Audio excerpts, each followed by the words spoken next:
नमस्कार, स्वागत है आप सभी का प्रकाश के परावर्तन के पार्ट 6 वाले वीडियो में। इससे पहले अगर आप पार्ट 1, पार्ट 2 और पार्ट 3 और पार्ट 4, पार्ट 5 वाला वीडियो नहीं देखे हैं, तो मेरा रिक्वेस्ट है कि पहले आप उस वीडियो को ज़रूर देख लीजिए। उसके बाद आप पार्ट 6 वाले वीडियो देखिएगा, तभी आपको अच्छे तरीके से समझ में आएँगे, ठीक है? क्योंकि वहाँ हम शुरू से पढ़ाए हैं, ठीक है। तो इस वीडियो हम देखेंगे प्रतिबिंब क्या होती है, प्रतिबिंब की डिफिनेशन देखेंगे, इमेज क्या होती है, प्रतिबिंब के प्रकार देखेंगे, सारे प्रकार देखेंगे। उसके बाद देखेंगे चिन्ह प्रणाली देखेंगे, ठीक है।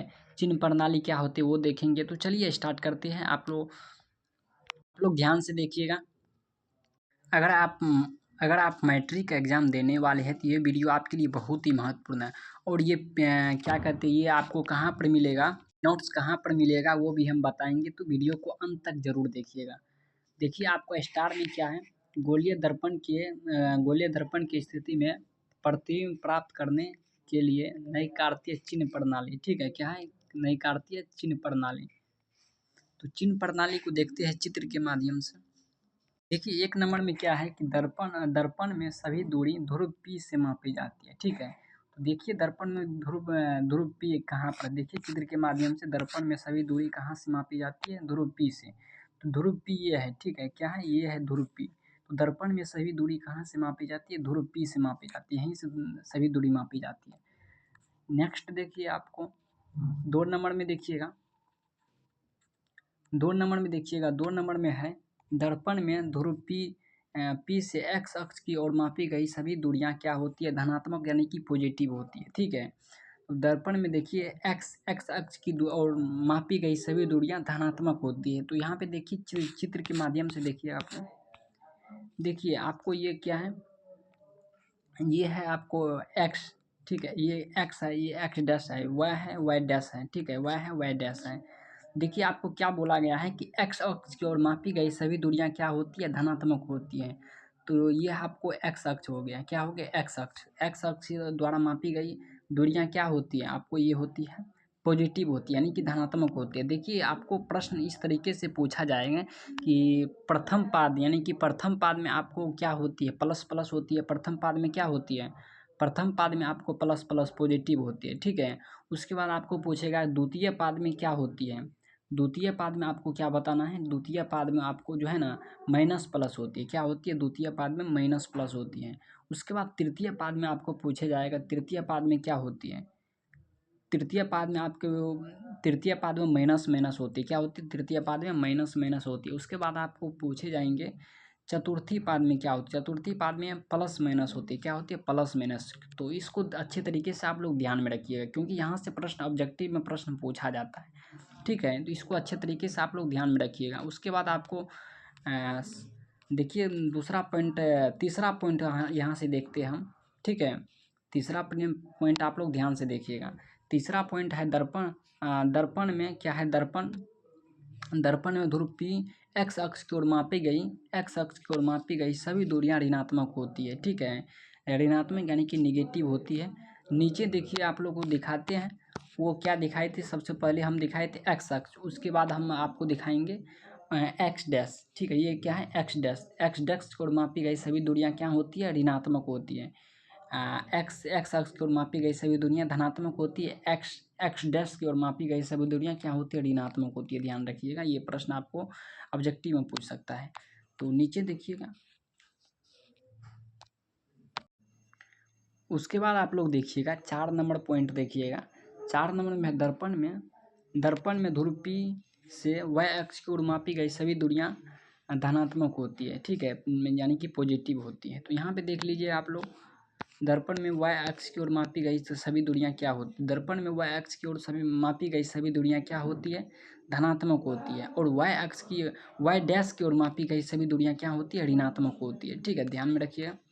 देखिए आपको चौथा पॉइंट में क्या लिखा गया है, चौथा पॉइंट में आपको लिखा गया है कि दर्पण में ध्रुव P y अक्ष की ओर मापी गई सभी दूरियां क्या होती है, धनात्मक यानी कि पॉजिटिव होती है। और पांचवा पॉइंट देखिएगा, दर्पण में सभी दूरियां ध्रुव P से y डैश की ओर मापी गई सभी दूरियां क्या होती हैं, सभी दूरियां ऋणात्मक होती हैं, ठीक है। सभी दूरियां क्या होती है, ऋणात्मक होती है। आपको पूछा जाएगा दर्पण में ध्रुव P से y डैश की ओर मापी गई सभी दूरियां क्या होती है, ऋणात्मक होती है। तो इसको आप लोग ध्यान में रखिएगा अच्छे तरीके से, ठीक है। उसके बाद नेक्स्ट पॉइंट देखते हैं।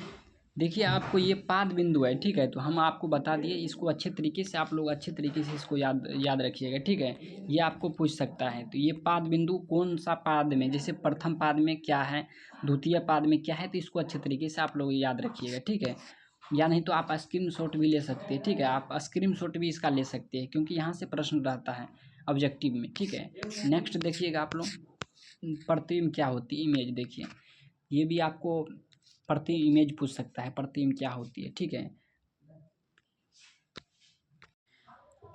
प्रतिबिंब इमेज किसी बिंदु स्रोत से आती प्रकाश की किरण परावर्तन के बाद एक दूसरे को जिस बिंदु पर काटती हुई प्रतीत होती है, उसे उस स्रोत की क्या कहा जाता है, प्रतिबिंब कहा जाता है, उसे उस स्रोत की प्रतिबिंब कहा जाता है, ठीक है। तो इसको आप लोग अच्छे तरीके से याद कर लीजिएगा, क्योंकि यहाँ से आपको प्रश्न पूछ सकता है, ठीक है। उसके बाद नेक्स्ट देखिएगा, प्रतिबिंब के प्रकार, ठीक है। प्रतिबिंब दो प्रकार के होते हैं, कितने प्रकार के होती है, प्रतिबिंब दो प्रकार के होते हैं, ठीक है। आभासी प्रतिबिंब या काल्पनिक प्रतिबिंब, वर्टिकल इमेज, वास्तविक प्रतिबिंब, रियल इमेज, ठीक है। तो इसका डिफिनेशन देखते हैं, आभासी या काल्पनिक प्रतिबिंब का डिफिनेशन देखते हैं, ठीक है। तो ध्यान दीजिएगा आप लोग, आभासी प्रतिबिंब किसे कहते हैं, तो इसका डिफिनेशन देखिएगा। देखिए आभासी प्रतिबिंब, ठीक है, आभासी प्रतिबिंब किसे कहते हैं, ध्यान दीजिएगा आप लोग। देखिए आभासी प्रतिबिंब क्या है, किसी बिंदु स्रोत से आती प्रकाश की किरण परावर्तन के बाद, ठीक है, परावर्तन के बाद एक दूसरे को जिस बिंदु पर आभासी रूप से काटती है, उसे क्या कहा जाता है, आभासी रूप से काटती हुई प्रतीत होती है, उसे क्या कहा जाता है, आभासी या काल्पनिक प्रतिबिंब कहा जाता है। इससे आपको जो है ना, इसमें आपको ध्यान दीजिएगा एक बात, सिंपल बात आपको याद रखना है कि किसी बिंदु स्रोत से आती प्रकाश की किरण परावर्तन के बाद एक दूसरे को जिस बिंदु पर आभासी रूप से काटती है, किस रूप से काटती है, आभासी रूप से काटती है या काटती हुई प्रतीत होती है, उसे क्या कहा जाता है, आभासी या काल्पनिक प्रतिबिंब कहा जाता है। नेक्स्ट देखिएगा, नोट में देखिएगा आप लोग ध्यान से, नोट में क्या लिखा हुआ है कि आभासी प्रतिबिंब को पर्दे पर नहीं उतारा जा सकता है, ठीक है। आभासी प्रतिबिंब को पर्दे पर नहीं उतारा जाता है, ठीक है, आभासी प्रतिबिंब को पर्दे पर नहीं उतारा जाता है। उसके बाद वास्तविक प्रतिबिंब देखिएगा ध्यान से, वास्तविक प्रतिबिंब का डिफिनेशन देखिएगा, रियल इमेज, ठीक है। तो रियल इमेज क्या है उसको देखिएगा ध्यान से, ठीक है। तो आप लोग ध्यान से देखिएगा, देखिए वास्तविक प्रतिबिंब क्या है, ठीक है। वास्तविक प्रतिबिंब किसी बिंदु स्रोत से आती प्रकाश की किरण परावर्तन के बाद एक दूसरे को जिस बिंदु पर वास्तविक रूप से काटती है, वास्तविक प्रतिबिंब कहलाती है, ठीक है। उसमें क्या रूप से, आभासी रूप से काटती थी, इसमें आपको क्या वास्तविक रूप से काटती है, इसमें क्या रूप से काटती है, वास्तविक रूप से काटती है, तो उसे क्या कहा जाता है, वास्तविक प्रतिबिंब कहलाती है, क्या कहलाती है, वास्तविक प्रतिबिंब कहलाती है। सिंपल इसका डिफिनेशन है, तो आप लोग इसको अच्छे तरीके से याद कर सकते हैं। उसके बाद है आप लोग इसका देखिएगा, नोट में देखिएगा इसका, ठीक है। नोट में क्या लिखा हुआ है कि वास्तविक प्रतिबिंब को पर्दे पर उतारा जा सकता है, वास्तविक प्रतिबिंब को पर्दे पर उतारा जा सकता है, आभासी प्रतिबिंब को पर्दे पर नहीं उतारा जा सकता है। तो इन दोनों पॉइंट को ध्यान में रखिएगा। उसके बाद क्या है, वास्तविक प्रतिबिंब और आभासी प्रतिबिंब में अंतर, ये आपको पूछ सकता है एग्जाम में, ठीक है। वास्तविक प्रतिबिंब और आभासी प्रतिबिंब में क्या अंतर है, तो ये भी आपको सिंपल है, तो ये आसानी से ये भी आप लिख सकते हैं, ठीक है। तो ये आपको भी दिया भी है, ये भी आपको पूछ भी सकता है, ठीक है। तो ध्यान दीजिएगा, वास्तविक प्रतिबिंब और आभासी प्रतिबिंब में क्या अंतर है। देखिए वास्तविक प्रतिबिंब और आभासी प्रतिबिंब, वास्तविक प्रतिबिंब प्रकाश के वास्तविक कटान से बनती है, किससे बनती है, वास्तविक प्रतिबिंब प्रकाश के वास्तविक कटान से बनती है। आभासी प्रतिबिंब ध्यान दीजिएगा, आभासी प्रतिबिंब प्रकाश के आभासी कटान से बनती है, ठीक है। आभासी प्रतिबिंब कहाँ से बनती है, आभासी प्रतिबिंब प्रकाश के आभासी कटान से बनती है। दूसरा पॉइंट इसका देखिएगा, दूसरा पॉइंट क्या है कि वास्तविक प्रतिबिंब को नियमित रेखा से सूचित किया जाता है, ठीक है। नियमित रेखा ये है, नियमित रेखा सूचित किया जाता है, आभासी प्रतिबिंब को डॉट रेखा से सूचित किया जाता है, ठीक है। आभासी प्रतिबिंब को डॉट रेखा से सूचित किया जाता है। तीसरा पॉइंट इसका देखिएगा ध्यान से, तीसरा पॉइंट है वास्तविक प्रतिबिंब को पर्दे पर उतारा जा सकता है, ठीक है। वास्तविक प्रतिबिंब को पर्दे पर उतारा जा सकता है, आभासी प्रतिबिंब को पर्दे पर नहीं उतारा जा सकता है। उसके बाद है आपको वास्तविक प्रतिबिंब हमेशा उल्टा होता है। वास्तविक प्रतिबिंब क्या होता है? हमेशा उल्टा होता है, ध्यान में रखिएगा। आभासी प्रतिबिंब हमेशा सीधा होता है। आभासी प्रतिबिंब क्या होता है? हमेशा सीधा होता है। इसका 5वां पॉइंट देखिएगा, ध्यान से देखिएगा 5वां पॉइंट इसका, ठीक है।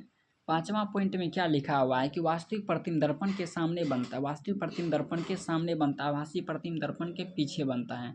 आभासी प्रतिबिंब कहाँ पर बनता है? दर्पण के पीछे बनता है। ये आपको 2 नंबर और 5 नंबर में पूछ सकता है, ठीक है। तो 5 नंबर में आपको पूछे जाएंगे तो कम से कम 7 नंबर तक आप लिख सकते हैं। जैसे यहाँ 5 नंबर तक हम लिखे हैं, 6 या 7 नंबर तक लिखिएगा तो आपको जो है ना यहाँ पे 5 नंबर जो है ना 5 नंबर में पूछा जाएगा तो 5 नंबर में आपको यहाँ पर दे दिया जाएगा आपको, ठीक है।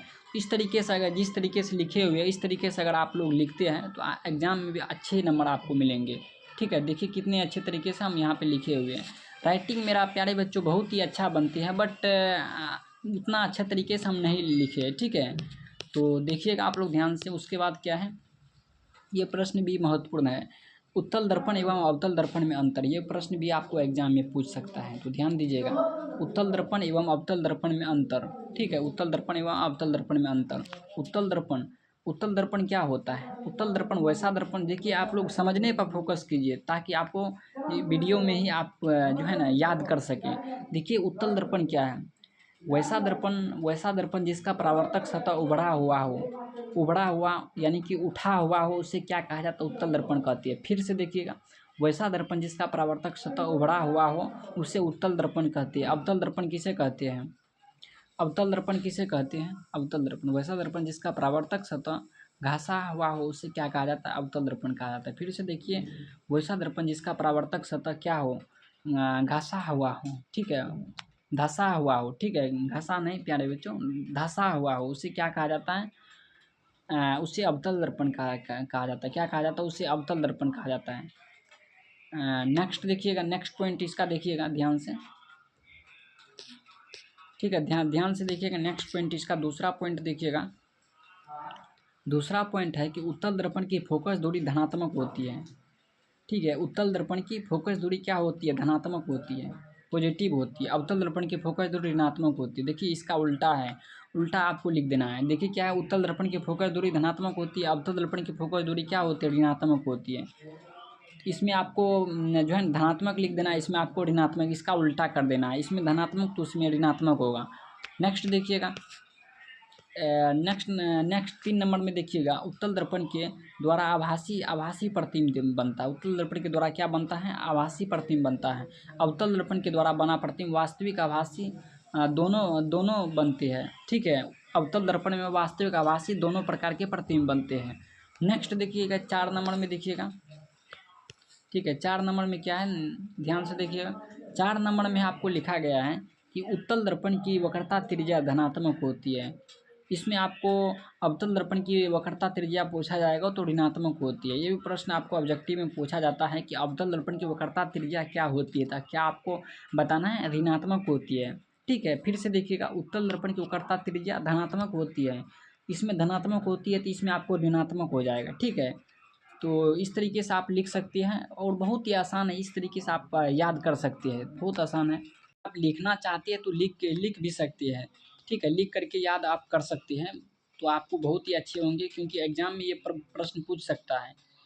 आवर्धन, एक क्या है? आवर्धन, ध्यान से देखिएगा। आवर्धन क्या होती है? ये भी प्रश्न आपको कई बार पूछे गए, तो बहुत ही महत्वपूर्ण प्रश्न है, ध्यान दीजिएगा, ठीक है। आवर्धन क्या होती है?